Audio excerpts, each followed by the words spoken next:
Hello नमस्कार दोस्तों, काफ़ी लंबे समय बाद आया हूँ। मैं कहीं एग्ज़ाम में खुद तैयारी में लगा हुआ था। चलिए ठीक है, तो आज का वीडियो हम शुरू करते हैं। आज के वीडियो में नीति निर्देशक तत्वों को हम क्लियरली कंप्लीटली कर लेंगे, मात्र 5 या 7 मिनट में या 10 मिनट में। ठीक है, तो पूरे वीडियो को आप देखिएगा और समझिएगा। तो नीति निर्देशक तत्वों को सर्वप्रथम जो भारत के संविधान में लिया गया था वो आयरलैंड के संविधान से लिया गया था। ठीक है, और आयरलैंड के संविधान में ये कहाँ से लिया गया था? स्पेन के संविधान से। तो ये नीति निर्देशक तत्व जो है वो कहाँ से शुरू होकर कहाँ तक है? 36 से शुरू होकर 51 तक है। तो हमने ये पिछले वीडियो में ये सारे किए थे कि 1 से लगा के 10 तक को टीडी नमर ल प फ भ क ग में बांट दिया था। तो यहाँ पर 36 का क्या बनता है? माप। यहाँ माप से क्या मतलब है? माप से मतलब है कि राज्य के जो कार्यों को है उनकी माप दी गई है, ऐसा समझ लीजिए आप। नीति निर्देशक तत्व क्या है? बेसिकली कार्य, राज्य कैसे कार्य करेगा, कैसे अपनी नीतियाँ बनाएगा, उसके लिए उसको एक सिद्धांत दिए गए हैं, उसको एक परिमाप दिया गया है, उसको एक गाइडेंस दी गई है। हालांकि ये गैर न्यायोचित है। गैर न्यायोचित क्या होता है कि अगर कोई राज्य सरकार या कोई केंद्र सरकार इन चीज़ों के कम्प्लीटली ना मानती है तो आप उसको जाके चैलेंज नहीं कर सकते कोर्ट में कि भाई ये मानो को मानो। जैसे अधिकारों को परिवर्तन कराने के लिए अपन है जो कोर्ट में जा सकते हैं नागरिक, लेकिन नीति निर्देशक तत्वों को प्रवर्तित करवाने के लिए आप न्यायालय में नहीं जा सकते। इसलिए इसके लिए शब्द का यूज किया गया है गैर न्यायोचित। ठीक है, तो 36 से लगाकर 51 तक है। माप से लेकर लठ तक माप बन जाएगा। 3 का म और 6 का प, माप। यानी माप से ये भी शुरू होता है कि यहाँ से माप शुरू होती है। किसकी माप? राज्य क्या कार्य करेगा, कैसे कार्य करेगा, उसके लिए एक पैमाना दिया गया है, माप दी गई। या ऐसे भी समझ सकते हो कि राज्य और नीति निर्देशक तत्वों में 36 का आंकड़ा है। क्यों आंकड़ा क्यों है? क्योंकि ये उसके लिए एक नैतिक कर्तव्य है राज्य के लिए। तो ये राज्य को एक तरह से बाध्य करता है नैतिक रूप से। हाल फिलहाल नैतिक रूप से ही बाध्य करता है, कानूनी रूप से नहीं करता है। तो एक उसके लिए 36 का आंकड़ा है नीति निर्देशक तत्वों से। किसका? राज्य का 36 का आंकड़ा है नीति निर्देशक तत्वों से। एक तो आप ऐसे याद कर सकते हैं, एक आप ऐसे याद कर सकते हैं कि ये एक माप है।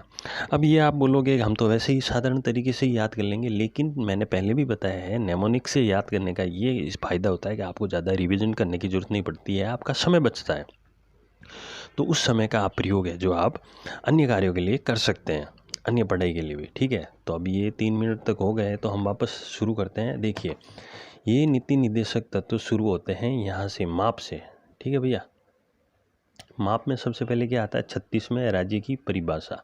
ठीक है, तो ये सबसे पहले आपको पता ही है कि ये राज्य की परिभाषा दी जाएगी। तो ये 36 में माप में आपको पता ही है, माप से शुरू होता है और नीति निर्देशक तत्व राज्यों के लिए 36 का आंकड़ा है। तो 36 का आंकड़ा, राज्य, नीति, ये आपका तीनों ही टॉपिक आ गए एक ही में। ठीक है, तो ये इस तरीके से नेमोनिक से आपको याद रह जाएगा। फिर 37 में क्या है कि सिद्धांतों को लागू करना। जो सिद्धांत इन नीति निर्देशक तत्वों में दिए गए हैं उन सिद्धांतों को राज्य द्वारा लागू करना। तो ये आता है 37 में। ठीक है, फिर देखिए राज्य की परिभाषा है ना, ये 36 वाला दिखा रहा हूँ। राज्य की परिभाषा है तो भ को म और पा, माप का भाषा बना सकते हो। परिभाषा का ये जो पीछे का भाषा है ना, ये बना सकते। मतलब आप 10-15 तरीके नेमोनिक से याद करोगे तो एक ना एक आपके एग्जाम में काम कर ही जाएगी। जब कन्फ्यूजन की अवस्था होती है ना एग्ज़ाम में, जब जो एड्रेनल हार्मोन वगैरह छूटते हैं वहाँ पर एग्ज़ाम के टाइम तनातनी हो जाती है, इतना सारा पढ़ा हुआ रिवीजन कर नहीं पाते, तो उस समय ये नेमोनिक्स बड़ी काम आती है कि 36 में राज्य की परिभाषा थी, राज्य का नीति निर्देशक तत्व के साथ 36 का आंकड़ा है, परिभाषा के पीछे जो माप की तरह एक दिखता है। ठीक है, अब 37 को लेते हैं हम। 37 में 7 है। 7 का मतलब 7 होता है, तो सिद्धांतों को 7 रखेंगे।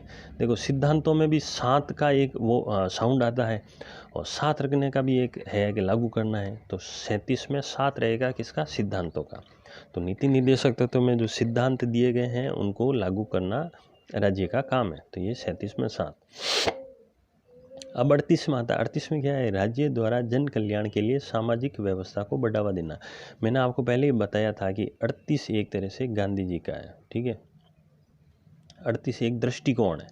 दृष्टिकोण बताता है ना भाई, चश्मा है 8 का आकार चश्मा की तरह है। तो राज्य द्वारा जन कल्याण किसका दृष्टिकोण बनाएंगे? जन कल्याण के लिए सामाजिक व्यवस्था को बढ़ावा देंगे।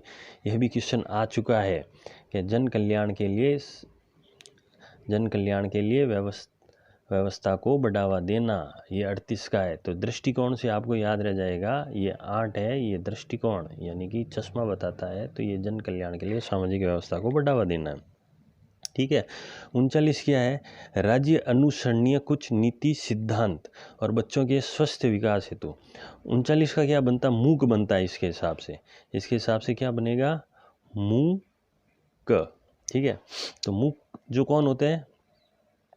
जो बच्चे होते हैं, एक तो बच्चों को मान सकते हैं, बच्चों के स्वस्थ विकास हेतु, और जो कमज़ोर होते हैं तो सामान्य न्याय एवं निःशुल्क कानूनी सहायता दी जाएगी उनको, जो कि नीति निदेशक तत्व या कानूनों के बारे में ज़्यादा बोल नहीं सकते। ठीक है।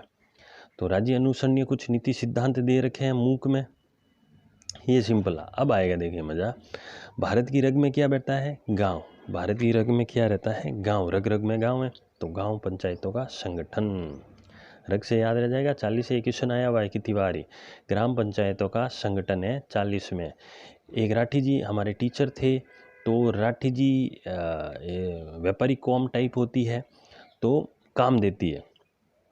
तो कुछ मामलों में काम का अधिकार किससे मांगेंगे? राठी जी से। राठी जी का मतलब 41, ये देखिए र, ठीक है, और ये ट, ठीक है, तो 41, ठीक है। तो राठी जी से अपन क्या मांगेंगे? कुछ मामलों में काम का अधिकार। तो राठी से याद कर लेना कि काम का अधिकार, काम दो भैया, शिक्षा का अधिकार और सार्वजनिक सहायता, थोड़ी सहायता दे दो, चंदा वंदा दे दो। ठीक है। तो ये राठी जी का काम है, व्यापारी लोग हैं राठी जी, तो राठी जी से अपन मांग सकते हैं काम, भाई हमको काम दो, आप व्यापारी हो तो ऐसे। तो ये आपका ट्रिक से याद करने का तरीका है। शिक्षा का अधिकार भी मांग सकते हैं, राठी जी हमारे टीचर भी थे उससे, और एक सार्वजनिक सहायता, चंदा वंदा भी राठी जी व्यापारी से ही लोगे ना, मेरे जैसे से क्या लोगे। फिर देखो 42 में रन आता है, 4 का र और 2 का न। तो न्यायोचित एवं मानवीय कार्य दशाओं तथा मातृत्व सहायता के लिए प्रावधान। अगर आपने उचित और मानवीय दशा नहीं दी काम करने के लिए, तो कर्मचारी क्या रन हो जाएगा, भाग जाएगा।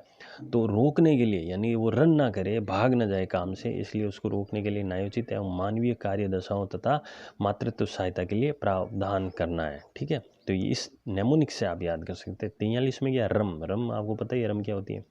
तो रम कैसे आती है? पैसे से आती है भैया, पैसे से। तो कर्मचारियों को निर्वाह वेतन देंगे तब वो रम लेंगे ना। हाँ भैया जी, ऐसे आप याद कर सकते हैं उसको। पूरा वीडियो जरूर देखना अगर आपको नीति निदेशक तत्व तो क्लियर करने हैं। ये 15 मिनट भी चला जाए तो इससे ज़्यादा कुछ नहीं लगेगा। आप खुद पढ़ोगे तो 15 दिन भी लग सकते हैं, 15 महीने भी लग सकते हैं, आपको याद ना होए, लेकिन यहाँ 15 मिनट में याद कराया जा रहा है। तो रम देखिए, रम कर्मचारियों को निर्वाह वेतन संबंधित है, 43 अनुच्छेद। तो रम कर्मचारी रम कैसे खरीदेगा? वेतन आएगा तब खरीदेगा ना भैया, तो वेतन संबंधी वही रम ए, रमा बोल दो, कुछ भी बोल दो। तो रम क्या? पार्टी साथ में सहभागिता करके रम ले जाती है ना। तो उद्योग प्रबंधन में कर्मचारियों की सहभागिता, तो यहाँ सहभागिता को आप रम से पकड़ सकते हैं, उद्योग को पकड़ सकते हैं, कर्मचारियों की सहभागिता। तो ये 43 में तो निर्वाह वेतन था, 43 ए में कर्मचारी की सहभागिता थी, और 43 बी में सहकारी समितियाँ थी। ये बाद में जोड़ा गया भैया, इसको भी याद कर लेना। रम भी, ठीक है, रम भी सहकारी समितियों को प्रोत्साहन। भाई रम पीता है तब तो थोड़ा प्रोत्साहन आता है, आत्मविश्वास आता है अति, तो वो उससे आप समझ सकते हो सहकारी समितियों का प्रोत्साहन। देखिए किसी में रार न चले, सब अपने आप को समान समझे, तो ये समान नागरिक संहिता हो गई 44 में। देखो 4 भी बराबर, ये 4 भी बराबर, दोनों बराबर है तो दोनों समान है, ऐसे भी याद कर सकते हो। समान नागरिक संहिता 44 में आती है। और रार ना बने, र दोनों बनता है, तो रार ना बने, रार यानी कोई लड़ाई झगड़ा ना हो, कोई वाद विवाद ना हो कि भाई इसको ज़्यादा अधिकार दे दिए, इसको कम दे दिए। तो दोनों के लिए, सबके लिए समान नागरिक संहिता लागू करना, ये 44 में है। ये क्वेश्चन नीति निदेशक से संबंधित क्वेश्चन हर पेपर में आता है, 1-2 तो ये आपका 15 मिनट में 1-2 क्वेश्चन सॉल्व हो जाएगा। ये देखो 45 में रेल बनती है, रेलगाड़ी कौन चलाता है? बालक चलाता है। तो बालपन पूर्व देखभाल तथा 6 वर्ष से कम आयु के बच्चों की शिक्षा। 2002 में 85वां संविधान संशोधन करके इसको शिक्षा को अनुच्छेद 21 में डाल के मूल अधिकारों में डाला गया है, तो ये भी ध्यान रखना। तो इसको अपन कैसे कर सकते हैं, 5 की आकृति एक बोर्ड की तरह, हुक की तरह, हुक से क्या लगाते हैं, बोर्ड, हुक से क्या बांधते हैं अपन, बोर्ड लगाते हैं। तो ये बोर्ड कहाँ काम आता है, शिक्षा में। तो बच्चों की शिक्षा, बालपन पूर्व देखभाल तथा 6 वर्ष से कम आयु के बच्चों की शिक्षा, यहाँ 14 वर्ष कर दिया गया है, ठीक है। 21वें संविधान संशोधन में 14 वर्ष कर दिया गया है। तो ये 45 में एक तो रेल बन जाता है 45 का, तो रेलगाड़ी कौन चलाता है, बालपन चलाते हैं, बच्चे चलाते हैं। तो बालपन पूर्व देखभाल तथा 6 वर्ष से कम आयु के बच्चों की शिक्षा, ठीक है। ये हुक से भी समझ सकते हो, 5 की आकृति हुक की तरह है, हुक से बोर्ड बांधेंगे तो बोर्ड आता है शिक्षा में काम, ठीक है। यहाँ 46 का 1 2 ये 2 शब्द बनते हैं, इसको मैं नहीं बोलूँगा, आप समझना चाहो तो समझ लेना। बाकी ये है रूफ, रूफ देखो, रूफ किसके पास नहीं होती है, जो कमज़ोर होते हैं, ठीक है। तो अनुसूचित जाति, अनुसूचित जनजाति तथा कमज़ोर वर्गों के शैक्षिक व आर्थिक हितों को बढ़ावा देना, ये किस में आता है, 46 में, ठीक है। रूफ, रूफ से समझ लेना भैया 46, ठीक है। अनुसूचित जाति, अनुसूचित जनजाति व कमजोर वर्गों के शैक्षिक व आर्थिक हितों को बढ़ावा देना। रूप से, रूप किसके पास नहीं होती, छत, रूप मतलब क्या है, छत, छत किसके पास नहीं होती, गरीबों के पास, कमजोरों के पास। तो ये अनुसूचित जाति, अनुसूचित जनजाति व कमजोर वर्गों के शैक्षिक और आर्थिक हितों को बढ़ावा देना। बाकी ये देखो कमजोर के साथ क्या होता है, ये भी ज़्यादातर होता है, गंदा काम है, लेकिन आपको याद करने के लिए तरीके से बता रहा हूँ, रैप से ये भी याद हो जाएगा मुझे। फिर देखो राब, ये बहुत ही मज़ेदार है, 47 का बनता है राब। राब होती है प्रोटीन्स और विटामिन्स की भरपूर, ये साइंटिफिक रिसर्च में साबित हो रखा है। तो राब, राब है पोषाहार स्तर बढ़ाने, जीवन स्तर सुधारने व जन स्वास्थ्य की स्थिति में बेहतर करने के लिए संबंधी सरकार का कर्तव्य है। 47 में 47 का बनता है राब, यानी राब पिला देंगे सबको तो सबका पोषाहार स्तर बढ़ जाएगा, फिर जीवन स्तर सुधर जाएगा, जन स्वास्थ्य की स्थिति बेहतर हो जाएगी, ये सरकार का कर्तव्य है। अब आया 48, 48 क्या है, कृषि व पशुपालन का संगठन। कृषि 48 का क्या बनता है, रू, और 8 से क्या बनता है, चश्मा भी बनता है, और एक 8 से क्या होता है, ठाट होता है, ठीक है। जाट, आठ, ठाट, ठीक है। तो ये ऐसे, इन जाट से अपन ऐसे 8 से और ठाट से समझ सकते हैं कृषि व पशुपालन का संगठन। भाई अपन तो कृषक है खुद, तो अपन की ठाट है, अपन है कृषि और पशुपालन का संगठन करेंगे। तो ये आपका रू, और रू भी आपको पता ही है, भारत की रू कहाँ उड़ती है, गाँव में और कृषि में। अपन ने पीछे भी किया था, कौन सा किया था, 40 में। 40 का क्या बनाया था अपन ने, रग, भारत की रगों में कौन है, ग्राम, तो ग्राम पंचायतों का संगठन। और इधर अपन 48 में क्या कर रहे हैं, कृषि व पशुपालन का संगठन, ये भी एक रू है। रू, भारत की रू में क्या बढ़ता है, गाँव, गाँव में क्या होती है ज़्यादातर, कृषि पशुपालन, ठीक है। तो 48 ए को अपन क्या लेंगे, 48 के बाद 48 ये आएगा, वही पर्यावरण संरक्षण व संवर्धन तथा वन एवं वन्य जीवों की सुरक्षा। तो जो कृषक होगा वही पर्यावरण संरक्षण करेगा, उसी के साथ कृषि के साथ संवर्धन होगा पर्यावरण का, और वन एवं वन्य जीवों की सुरक्षा। तो 48 ए, तो इनकी भी रू किसकी, वन्य जीवों की और पर्यावरण की, पेड़ पौधों की रू की सुरक्षा, ये भी अपन को याद करना ए में है, ठीक है। सबसे पहले तो 48 ओनली प्योर, 48 में कृषि और पशुपालन आ गया, 48 ए में पर्यावरण और वन्य जीवों की रू की रक्षा आ गया, ठीक है। अब देखो एक और इम्पोर्टेंट आया, गुण 50, रुक। 49 का क्या बनता है, रुक। रुक क्यों, अपन कहीं जाते हैं किले महलों में देखने के लिए, तो वहाँ क्या है कि पान थूक देते हैं, गुटखा थूक देते हैं, कुछ लिख लेते हैं स्मारकों पर। तो अपन क्या कहते हैं उस ऐसे गंदे आदमी को, या गंदे टाइप के लोग होते हैं उनको, क्या रुक, रुक तेरी रुक, कहाँ लिख रहा है यहाँ, तो स्मारकों पर लिखना रुक। और राष्ट्रीय महत्व के स्थान है, वस्तुओं का संरक्षण, वहाँ पर थूकना नहीं है, वहाँ गंदा नहीं करना है, उन पर कुछ लिखना नहीं है, उनको बिगाड़ना नहीं है, इसलिए रुक, उसको बोलना रुक, क्या कर रहा है, रुक, ठीक है। तो ये 49 से रुक स्मारकों तथा राष्ट्रीय महत्व के स्थान है वस्तुओं का संरक्षण आ जाएगा। 50 में क्या होता है, 50-50 ओवर का मैच होता है। 50-50 भी क्या होता है, आधा इधर आधा इधर, ठीक है। तो ये 50-50 से क्या है, न्यायपालिका 50 और कार्यपालिका 50, दोनों का अलगाव। और देखो देखो लगा, अलगाव में लगा आता ना, तो ये लगा में 50 बनता है, ठीक है, इसलिए इसको लगा बनाया गया है कि लगती है, कोई चोट लगती है तो किसी चीज़ पर 2 टुकड़े हो जाते हैं, तो न्यायपालिका अलग है, कार्यपालिका अलग है, दोनों में 50-50 का हो गया, ठीक है। तो ये अलगा से लगा से भी 50 आ जाएगा, न्यायपालिका अलग है, कार्यपालिका अलग है। फिर देखिए 51 में लट बनता है, 51 का लट से क्या आती है, शांति आती है, लट से क्या होती है, सुरक्षा होती है। अपन को पता है 51 का लट बनेगा, उस हिसाब से फिर 51 से क्या आएगी, अंतर्राष्ट्रीय शांति आएगी और सुरक्षा को प्रोत्साहन मिलेगा।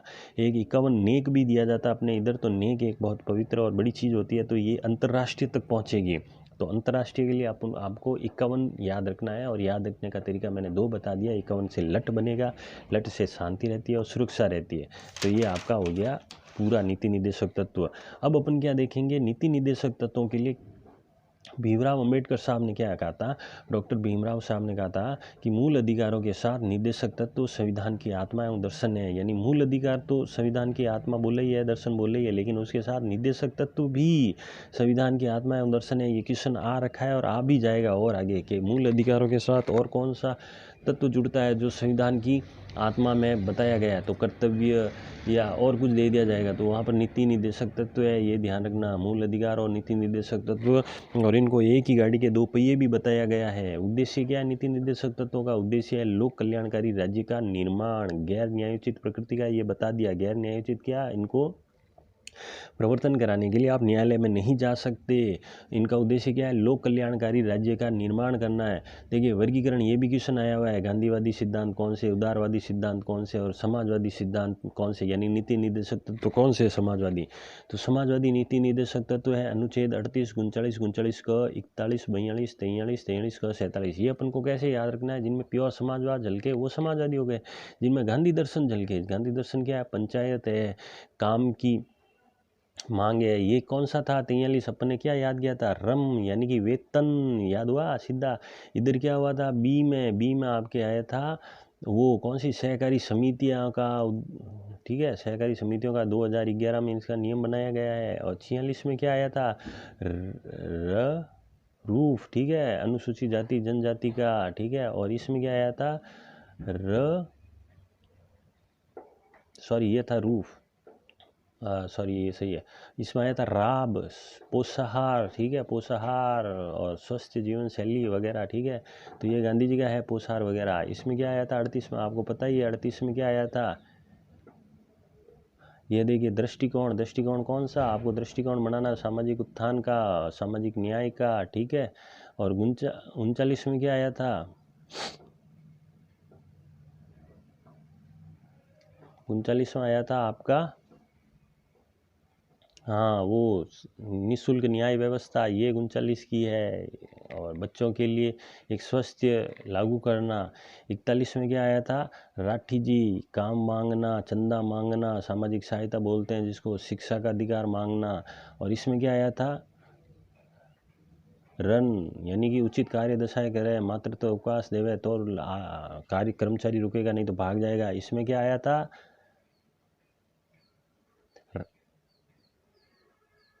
रम का बता दिया मैंने, इधर भी बता दिया। ये क्या था, रम, इसमें था उद्योगों में सहभागिता, ठीक है। और इसका भी बता दिया था, ये आपका राब का आया था, ठीक है। अब इसमें समान नागरिक संहिता, ये उदार बौद्धिक सिद्धांत, देखो समान नागरिक संहिता की ये दोनों बात करते नहीं है। 45 में बोर्ड टंगता है बच्चों के लिए शिक्षा का अधिकार, ठीक है।